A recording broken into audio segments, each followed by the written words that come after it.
नमस्कार, fast plus news में आपका स्वागत है। मैं हूं अजय कुमार। आज हम उपस्थित हैं जनपद गोरखपुर के पिपराइच विधानसभा में। जी, आप सभी को पता है कि हम लोग चुनाव कवरेज कर रहे हैं, प्रत्याशियों से मिलने का काम कर रहे हैं, प्रत्याशियों के एजेंडे को जानने का काम कर रहे हैं, पार्टी के एजेंडे को जानने का काम कर रहे हैं। हमारा ये दौर चल रहा है, लगातार हम प्रत्याशियों से मिलने का काम कर रहे हैं और ज़मीनी हकीकत दिखाने को अपने चैनल के माध्यम से आप सभी को काम कर रहे हैं। इसी क्रम में आपको बताते हैं कि पूर्व में उत्तर प्रदेश राज्य मंत्री रह चुके स्वर्गीय जमुना निषाद जी के सुपुत्र अमरेंद्र निषाद जी, जो सन 2022 के विधानसभा चुनाव को लेकर समाजवादी पार्टी से जोरों शोर से तैयारी कर रहे हैं। आइए इनसे बात करते हैं और जानते हैं ये किस एजेंडे और किस मंसूबे के साथ सन 2022 की विधानसभा पिपराइच से तैयारी कर रहे हैं। बहुत बहुत स्वागत नेताजी। और हम जानना चाहेंगे, हमारे दर्शक जानना चाहेंगे कि आपकी तैयारियाँ कैसी चली हैं सन 2022 की विधानसभा चुनाव को लेकर। सबसे पहले तो हम आपको बता दें कि तैयारियां जो हैं इस समय हम लोग की बूथ स्तर पे चल रही हैं, क्योंकि बूथ स्तर से जब तक तैयारी नहीं होगी चुनाव नहीं जीता जा सकता। नेताजी, हम जानना चाहेंगे कि आपकी विधानसभा की सबसे जटिल समस्या क्या है? देखिए, हमारे विधानसभा की जो समस्याएं अब तक हैं, सबसे जटिल में अगर हम पिपराइच कस्बे की बात करें तो वहाँ हनुमान मंदिर के पास जो रेलवे क्रॉसिंग है, वहाँ आए दिन हमेशा जाम की समस्या रहती है। तो हमारी जो प्राथमिकता रहेगी कि जब हमें जनता विधायक चुनती है, सरकार बनती है, तो हम वहाँ सबसे पहले ओवरब्रिज बनाकर जाम से निजात दिलाने का काम करेंगे पिपराइच के लोगों को। सभी पार्टी का सन 2022 की विधानसभा चुनाव को लेकर एजेंडे हैं। हर एक पार्टी अपना अपना एजेंडा शो की है। कि मैं जानना चाहूँगा कि आपकी समाजवादी पार्टी किस एजेंडे के साथ सन 2022 की विधानसभा चुनाव की तैयारी चल रही है और किसानों को क्या देना चाहती है, छात्रों को क्या देना चाहती है, युवाओं को क्या देना चाहती है, किस एजेंडे के साथ लड़ रही है? देखिए, सबसे पहले तो हम बता दें, समाजवादी पार्टी हमेशा विकास की है और समाजवादी पार्टी का जो एजेंडा इस समय है, हमारे राष्ट्रीय अध्यक्ष माननीय अखिलेश यादव जी ने कहा है कि सरकार बनते ही हम सबसे पहले बिजली मुफ्त देंगे। समाजवादी जो पेंशन 500 दिया करते थे उसे बढ़ाकर 2000 से ऊपर या 2000 के लमसम करेंगे और नौजवानों को जो बेरोजगार हो चले उनको रोजगार, पढ़ाई में जो कॉलेज की, टेक्निकल कॉलेज और विश्वविद्यालय की फीसें हैं उसमें कमी, ताकि गरीब किसान मजदूर के भी बच्चे आसानी से ग्रेजुएशन और कर सकें और शिक्षा ग्रहण कर सकें ऊँचे। जी नेताजी, बात करते हैं पार्टी पे। चूँकि सत्ता पक्ष का कहना है कि जो किसानों का बिल था हमने वापस कर दिया। ऐसे में सन 2022 की विधानसभा चुनाव उत्तर प्रदेश में लड़ने के लिए अन्य पार्टी के पास कोई मुद्दा ही नहीं, इसके लिए क्या कहना चाहेंगे आप? नहीं, मुद्दे की बात जो है, किसान अपनी समस्या को लेकर लगभग 2 साल सड़कों पे रहे और ये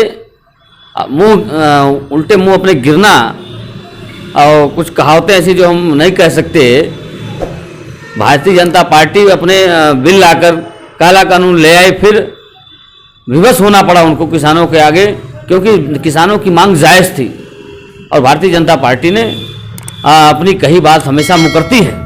इस तरह से किसान बिल जो काला कानून लाया तो उन्होंने वापस किया, लेकिन कहीं ना कहीं अभी किसान जो चाहते थे पूरी तरह से हो नहीं पाया है। जो किसानों की फसलें तैयार हो गई, अभी तक फसलों की खरीद की समस्याएं हैं, ऑनलाइन कराना, तमाम तरह की समस्याएं आ रही हैं किसानों की लगातार। आप देखोगे अभी खाद की जो समस्या चल रही है, NPK कहीं मिल नहीं रहा और जो भी खादें मिल रही हैं लाइन लगा के, केवल भारतीय जनता पार्टी सरकार जब से आई है केवल लाइन लगाने का काम कर रही है। कभी नोटबंदी में लाइन लगाते हैं, कभी कोरोना काल के लिए लाइन लगाते हैं, कभी आधार कार्ड के लिए लाइन लगाते हैं, कभी कुछ भी करने के लिए, कभी राशन के लिए लाइन लगाते हैं। 20 रुपये के 25 रुपये के राशन के लिए 200 रुपये की झोली दे देंगे।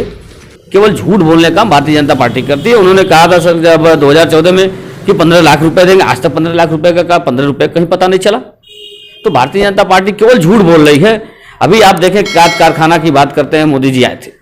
ये खाद कारखाना हमें लगता है जब चुनाव आ रहा तब तक फीता काटने कैंची लेके आ जा रहे हैं मोदी जी और योगी जी। ये केवल फीता काटने हैं। माननीय अखिलेश यादव जी के कुछ प्रदेश के जो सरकार के काम है उसको फीता काटते हैं और जो सरकारें काम करती हैं वो एक बार फाइनल नहीं कर पाए। अभी तक 10 साल हो गए, फर्टिलाइजर अब जाके चला है, ये कई बार फीता उस पर काट चुके, 2-3 चुनाव उस पर लड़ चुके।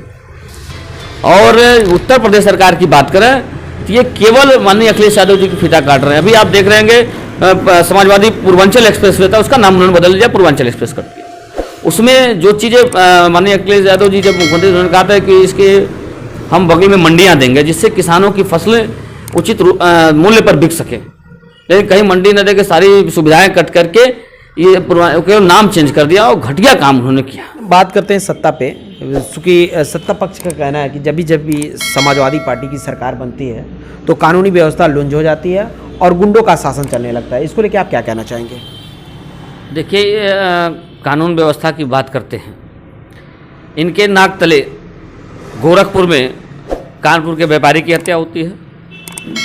कोई ऐसा सप्ताह नहीं जाता है कि हत्याएं ना हों। कहीं आपसी में गोली चलती हैं, कोई किसी को गला रेत देता है। लगातार हत्याएं इनके गोरखनाथ के आसपास होती जा रही हैं, गोरखपुर में हत्याएं होती जा रही हैं। और कानून व्यवस्था की बात करते हैं, इनकी कानून व्यवस्था पूरी तरह से ध्वस्त है। कहीं कानून का डर नहीं किसी के अंदर है। भारतीय जनता पार्टी के गुंडे लगातार लोगों को प्रताड़ित करने का काम कर रहे हैं। नेताजी, ये भी उंगली उठाया जाता है कि लाल टोपी थाने में ज़्यादा चलती है, इसको लेकर क्या कहना चाहेंगे? देखिए, लाल टोपी की जो बात करते हैं, लाल टोपी से भारतीय जनता पार्टी बहुत डरी हुई है। क्यों डरी है? कि लाल टोपी जो है हमें ये क्रांति का प्रतीक है, बदलाव का प्रतीक है, विकास का प्रतीक है। और ये विकास नहीं करते, ये विनाश करना जानते हैं। भारतीय जनता पार्टी के लोग केवल विवाद करना जानते हैं, इसलिए वो लाल टोपी से डरते हैं कि लाल टोपी आएगी तो उनके जो काले कारनामे हैं वो सारे खुल के बाहर आएंगे, वो जेल जाएंगे। इसलिए वो लाल टोपी की बार बार चर्चा करें, लाल टोपी से डरते हैं। नेताजी, आपके पिपराइच विधानसभा में बहुत जटिल समस्या देखी गई है कि आप जब रमवापुर की तरफ जाते हैं, मेन मार्ग गोरखपुर से लिंक रोड जाता है, रमवापुर से सीधा कुसमी को जोड़ता है, उसके बगल में कूड़े का अंबार लगा हुआ है, आपकी निगाहें भी गई होंगी, उसको लेके क्या कहना चाहेंगे? देखिए, कूड़े का अंबार की बात करें तो वहाँ चेयरमैन जो है भारतीय जनता पार्टी के जितेंद्र जायसवाल जी, और सामने जहाँ कूड़ा वो डंप करते हैं, वो समस्याएं कई बार वहाँ अवगत कराया गया, लेकिन अभी तक तो कूड़े का निस्तारण नहीं हुआ। सामने मंदिर है, बहुत पुराना मंदिर है पड़ाव के बाग में, वहाँ कूड़े का वो डंप कर रहे हैं, कूड़ा इकट्ठा कर रहे हैं, उससे तमाम बीमारियाँ फैलें। और बगल में अस्पताल भी है, उस मंदिर है, उसके बाद थोड़े क्रॉसिंग के जस्ट बाद अस्पताल है। उसके बावजूद भी ये भारतीय जनता पार्टी के लोग केवल गंदगी फैलाना जानते हैं। सफाई, ये कहते हैं कि सफाई अभियान चला रहे हैं, स्वच्छता अभियान चला रहे हैं, लेकिन कहीं स्वच्छता अभियान नहीं चलाते, ये केवल गंदगी फैलाना जानते हैं। और ये गंदगी फैलाकर कहीं न कहीं पिपराइच में जो चेयरमैन भी हैं, ये लोग लगातार इस तरह से ज़मीनें करके ज़मीनें कब्जा करने का काम कर रहे हैं। बढ़ती हुई महंगाई को लेकर क्या कहना चाहेंगे? अब महंगाई की बात करें तो महंगाई आप देखते हैं, डीजल पेट्रोल की जो स्थिति है, जब डीजल पेट्रोल के दाम बढ़ते हैं तो ज़रूरी चीज़ें सभी के दाम बढ़ जाते हैं, चाहे वो चावल, गेहूं, आटा, सबका दाम बढ़ता है। तेल का दाम आप देख ही रहे हैं कितना आसमान छू गया। डीजल के नाते ये भारतीय जनता पार्टी केवल महंगाई की बात करके, महंगाई बढ़ाकर लोगों को लूटने का काम करते। गैस फ्री में देने के बात करके कहीं कोई फ्री गैस नहीं दिया इन्होंने।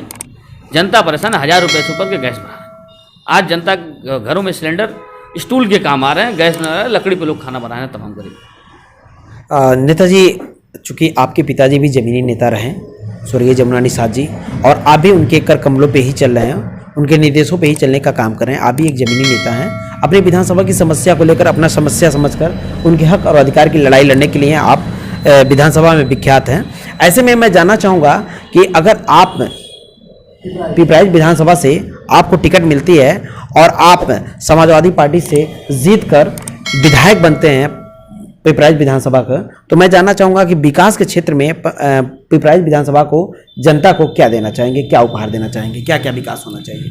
देखिए, हमने बताया कि सबसे पहले जनता में किसान की बात करेंगे।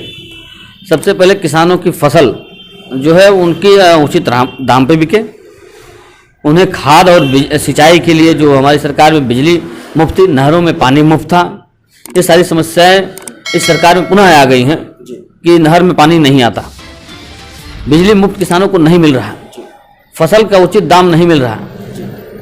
सरकार आती है तो हम लोग विधानसभा में विकास के क्षेत्र में क्या देना चाहेंगे? विकास के क्षेत्र में हमारे विधानसभा में जैसे हमारे यहाँ फैलहा चिलुआ ताल पे फैलहा घाट है, वहाँ पे अगर एक पुल बनता है तो क्षेत्र को जोड़ने में बहुत आसानी होगी।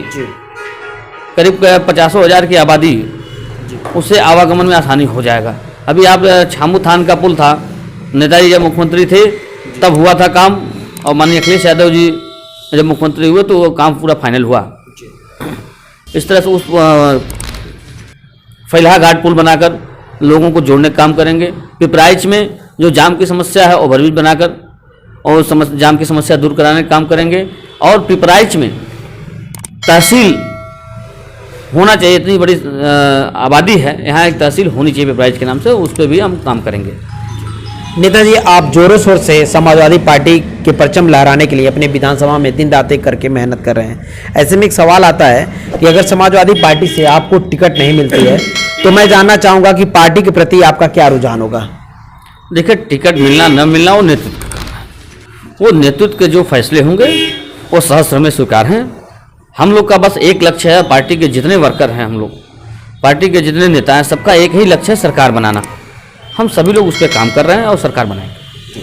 अंत में हमारे चैनल के माध्यम से अपनी सन 2022 के विधानसभा चुनाव की तैयारी को लेकर और अपनी पार्टी की तैयारी को लेकर अपने समस्त विधानसभा की जनता को क्या संदेश देना चाहेंगे, क्या अपील करना चाहेंगे पार्टी के प्रति?